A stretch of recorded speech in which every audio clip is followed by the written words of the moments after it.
সবে Indian market একটু ভালো হতে শুরু করেছে, সেই সময় আবার একটা বোম আমেরিকার তরফ থেকে। তো এই বোম হচ্ছে এবার 100% ট্যারিফ। কার উপরে? না চীনের উপরে। এখন প্রশ্ন হচ্ছে, চীনের উপরে যদি 100% ট্যারিফ বসায়, তাহলে তাতে ভারতের সমস্যাটা কোথায়? ভারতের মার্কেট পড়ে যাবে এরকম কেন কথা আসছে? এখানেই হচ্ছে প্রধান ব্যাপার। অ্যাকচুয়ালি চীনের ওপর যে 100% ট্যারিফ ঘোষণা করা হচ্ছে, এখনো ঘোষণা করা হয়নি। ডোনাল্ড ট্রাম্প শুধুমাত্র বলেছেন আমরা ট্যারিফ লাগাতে পারি, অ্যাডিশনাল ট্যারিফ। অলরেডি 30% ট্যারিফ চলছে চায়নার উপরে। তো অ্যাডিশনাল যদি 100% ট্যারিফ লাগায়, সেটা তো ভারতের জন্য ভালো হওয়ার কথা। হ্যাঁ, ডেফিনেটলি সেটা ভারতের জন্য ভালো, কিন্তু খারাপ দিক হচ্ছে চীনের যে নীতিটা নিয়েছে সেটা। তো আজকে আমরা এই যে পুরো ভিডিওটা আমাদের আছে, এই ভিডিওটাতে আমরা বেশ কিছু পয়েন্ট নিয়ে আলোচনা করবো। সেই পয়েন্টগুলো হচ্ছে এইগুলো। যেমন এই যে ট্যারিফটা কেন চাপানো হয়েছে, আমেরিকা কেন চীনের উপর ট্যারিফ চাপালো? কারণ এতদিন পর্যন্ত আমরা দেখে এসেছিলাম যে আমেরিকার সাথে চীনের বাণিজ্যিক সম্পর্কটা অনেকটা সহজ হয়ে এসেছে। হঠাৎ করে কেন এরকম হলো? 2 নম্বর, চীনের যে নীতি নিয়েছে, সেই নীতি ভারতের কোন কোন সেক্টরকে প্রভাবিত করবে, এইটা সব থেকে ইম্পর্টেন্ট। অ্যাকচুয়ালি ভারতের মার্কেট যদি সোমবার দিন প্রভাবিত হয়, তাহলে সেটা হবে চীনের জন্য, আমেরিকার 100% ট্যারিফের জন্য নয়। তারপরের পয়েন্ট হচ্ছে কোন কোন সেক্টর লাভবান হতে পারে। অ্যাকচুয়ালি এই লাভটা হতে পারে আমেরিকা চীনের উপরে যে ট্যারিফ চাপিয়েছে, তার জন্য ইন্ডিয়ান বিভিন্ন রকম সেক্টর কিন্তু লাভবান হতে পারে, পসিবিলিটি আছে। আর 4 নম্বর পয়েন্ট, মোস্ট ইম্পর্টেন্ট, কোথায় ইনভেস্ট করব। কোথায় ইনভেস্ট করবো মানে কোন স্টকে ইনভেস্ট করব, তার একটা লিস্ট আমি এখানে নিয়ে এসেছি, যেটা ভিডিওর শেষে আমরা দেবো। সেখানে দেখতে পাবে যে কোন কোন স্টকে আমরা ইনভেস্ট করতে পারি এবং কেন সেই সমস্ত স্টকগুলোকে আমি তুলে এনেছি, তার কারণও আমি সেখানে বিশ্লেষণ করেছি। তো ওয়েলকাম টু স্টক 24 ইউটিউব চ্যানেলে সবাইকে স্বাগত। আমরা এবার চলে যাচ্ছি মেন যে ভিডিওর আলোচনা, সেটা হচ্ছে যে চীনের তরফ থেকে নতুন কি নীতি নেওয়া হয়েছে যার জন্য এত সমস্যা তৈরি হচ্ছে। গত 9 তারিখে চীন একটা নতুন নিয়ম ধার্য করেছে, যেখানে বলা হচ্ছে কি নতুন উৎপাদনের উপরে নতুন উৎপাদন অন্তর্ভুক্তি। কার অন্তর্ভুক্তি? Rare earth metal. Rare earth metal হচ্ছে এমন এক ধরনের বস্তু যেটা চীন যার উপরে একাধিপত্য বিস্তার করে আছে এবং বিভিন্ন রকম সেক্টর, যে সমস্ত সেক্টরগুলো এখন হটকেক, ইভি বলতে পারি বা মোবাইল চিপ ম্যানুফ্যাকচারিং বলতে পারি, প্রত্যেকটা সেক্টরে যে সেক্টরগুলো এখন গ্রোয়িং সেক্টর, সেই সেক্টরের একটা চালিকা শক্তি হচ্ছে রেয়ার আর্থ মেটাল। তো রেয়ার আর্থ মেটালের সব থেকে বড় যদি কেউ হোল্ডার হয়ে থাকে, পুরো রেয়ার মেটালটাকে কন্ট্রোল করে, সেটা হচ্ছে চীন। তো চীনের নতুন যে নীতি এসছে, সেটা সব থেকে বড় মাথা ব্যথার কারণ গোটা ওয়ার্ল্ডের জন্য। ঠিক আছে, তো চীন এখানে বলছে যে চীনের এই যে রেয়ার আর্থ মেটালের যে রপ্তানি ছিল, সেই রপ্তানিতে টোটাল আগে 7টা রেয়ার আর্থ মেটাল ছিল বা প্রোডাক্ট ছিল, যেগুলো আগে লাইসেন্সিং এর মধ্যে ছিল, যেগুলোকে আগে কন্ট্রোল করতো চীন। এখন সেখানে আরো 5টা যোগ হয়েছে, টোটাল গিয়ে দাঁড়িয়েছে 12টা, যেটা ভারত এবং আমেরিকা গোটা পৃথিবীর জন্য মাথা ব্যথার কারণ। 2 নম্বর, লাইসেন্সিং এর প্রয়োজনীয়তা। বলছেন এই নতুন নিয়ম অনুসারে বিদেশি কোম্পানিগুলিকে চীন থেকে রেয়ার আর্থ মেটাল উৎপাদন রপ্তানি করার জন্য বিশেষ লাইসেন্স লাগবে। আমি একটা চীনের কোম্পানি, আমি যদি চাই ভারতকে ওই বিশেষ রেয়ার আর্থ মেটালটা আমি সাপ্লাই করব, তো সেক্ষেত্রে এই যে চীনের কোম্পানিটা, তার একটা স্পেশাল করে লাইসেন্স লাগবে, যেটা আগে লাগতো না। ম্যাগনেট এবং এই যে ম্যাগনেট, এই যে পার্মানেন্ট ম্যাগনেটটা ভেরি ভেরি ইম্পর্টেন্ট আজকের দিনে দাঁড়িয়ে। তো এই ম্যাগনেট এবং এই ম্যাগনেট প্রযুক্তির উপরে কিন্তু একটা বড়সড় ধাক্কা আসতে চলেছে, কারণ ম্যাগনেট উৎপাদন এবং রেয়ার আর্থ খনন প্রক্রিয়া প্রযুক্তির রপ্তানির জন্য লাইসেন্স প্রয়োজন। যে মেটালগুলো পার্মানেন্ট ম্যাগনেট বানায়, ঠিক আছে, সেই পার্মানেন্ট ম্যাগনেট বানানোর মেটালগুলোর উপরে, প্রক্রিয়াটার উপরে, মেটালগুলো এক্সট্রাক্ট মেটালগুলোকে নিষ্কাশনের প্রক্রিয়ার উপরে এবং পার্মানেন্ট ম্যাগনেট বানানোর পদ্ধতির উপরে, এই পুরোটার উপরেই কিন্তু একটা নিষেধাজ্ঞা জারি করেছে চীন। এবং চীন এটাও বলেছে, ভারতের কাছে অ্যাসুরেন্স চেয়েছে যে আমরা ভারতকে দিতে পারি যদি সেই রেয়ার আর্থ মেটাল আমেরিকাতে রপ্তানি না হয়। ভারত এটা করে আসছিল, তেলের ক্ষেত্রেও করছে, রেয়ার মেটালের ক্ষেত্রেও করছে, যে বিদেশ থেকে নিয়ে এসে আমরা সামান্য প্রসেসিং করে সেটা আবার অন্য দেশকে রপ্তানি করা হয়। তো সেই জিনিসটার ক্ষেত্রে কিন্তু নিষেধাজ্ঞা জারি করেছে।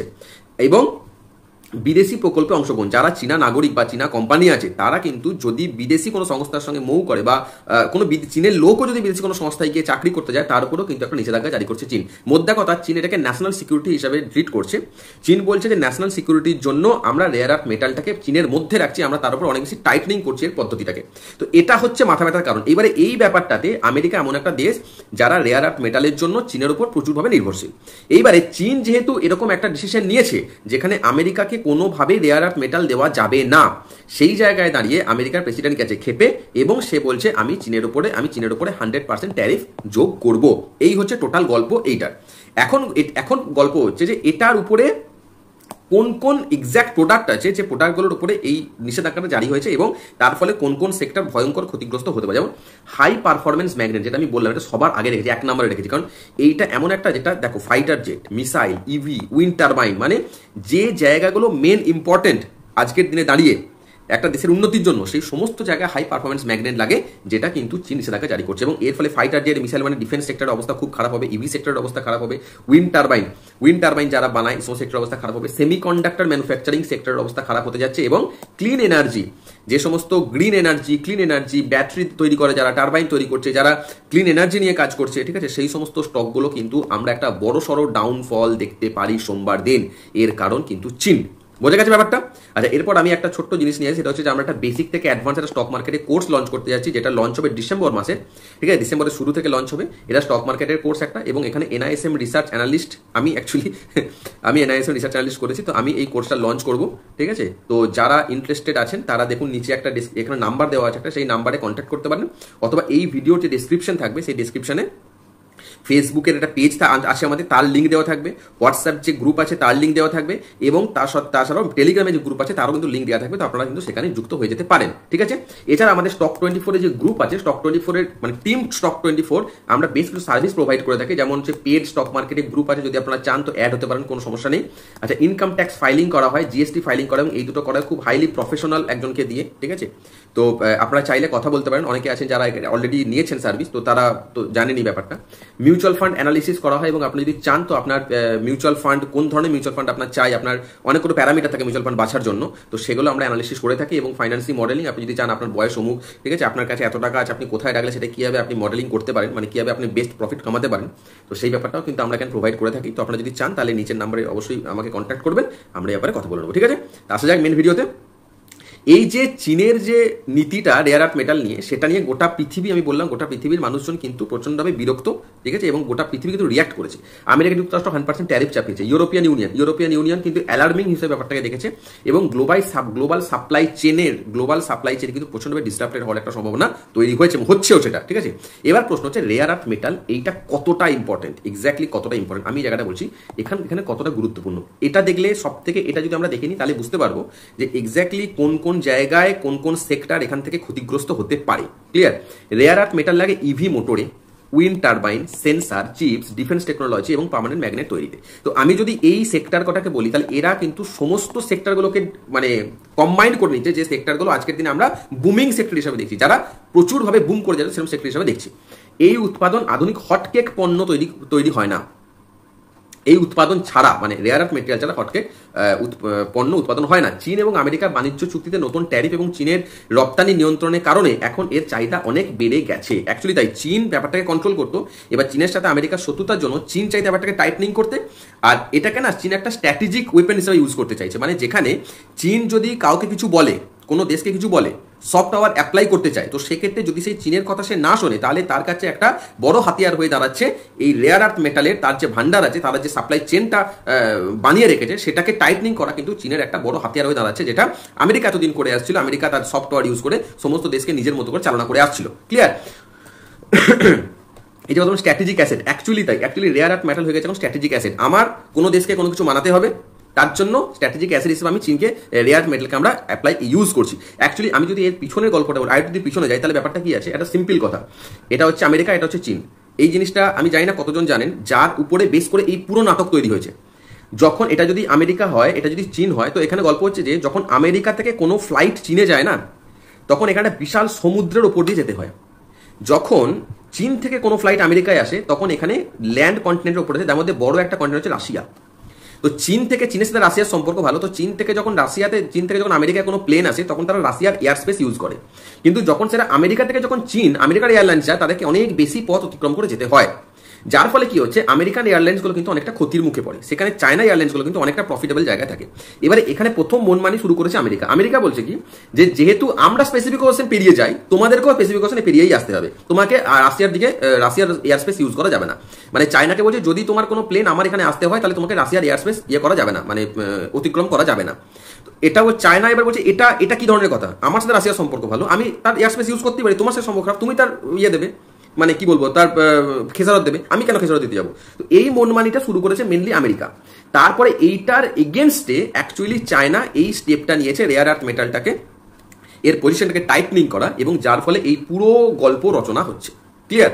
এবার আমি বলি যে এখানে চীনের আধিপত্য কতটা।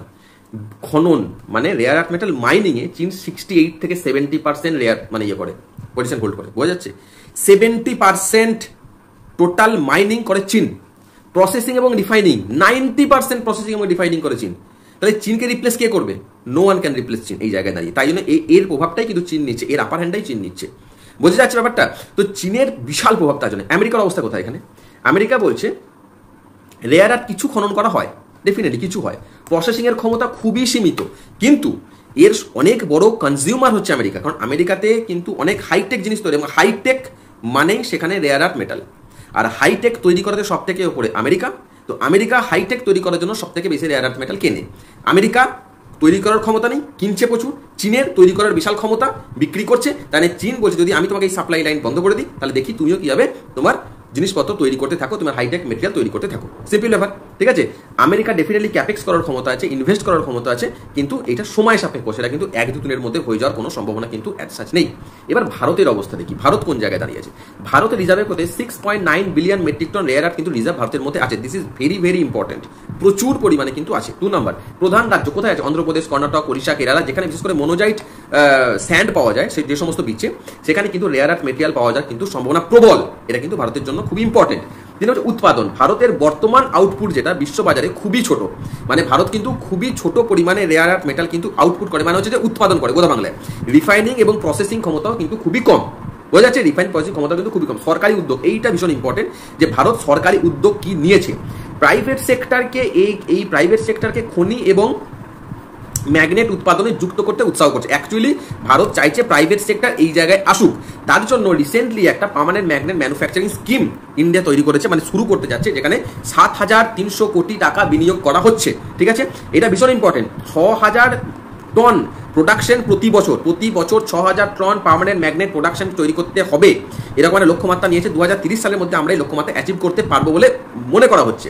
এছাড়া যে কোম্পানিগুলোর এই 200 কোটি টাকার উপরে ইনভেস্ট করবে এই প্রজেক্টে, সেই সমস্ত কোম্পানিগুলোকে সরকার 15% ইনসেন্টিভ দেবে, এবং এই যে 15% ইনসেন্টিভ দেবে, এই টাকাটা প্রত্যেকে পাবে। এই টাকার জন্যই রাখা হয়েছে 7,300 কোটি টাকা, মানে 7,300 কোটি টাকা থেকে 15% ইনসেন্টিভ দিতে সেই সমস্ত কোম্পানিগুলোকে দেবে যারা 200 কোটি টাকার উপরে বেসিক ইনভেস্টমেন্ট করবে ওই সমস্ত তোমার পার্মানেন্ট ম্যাগনেট ম্যানুফ্যাকচারিং সেক্টরের উপরে।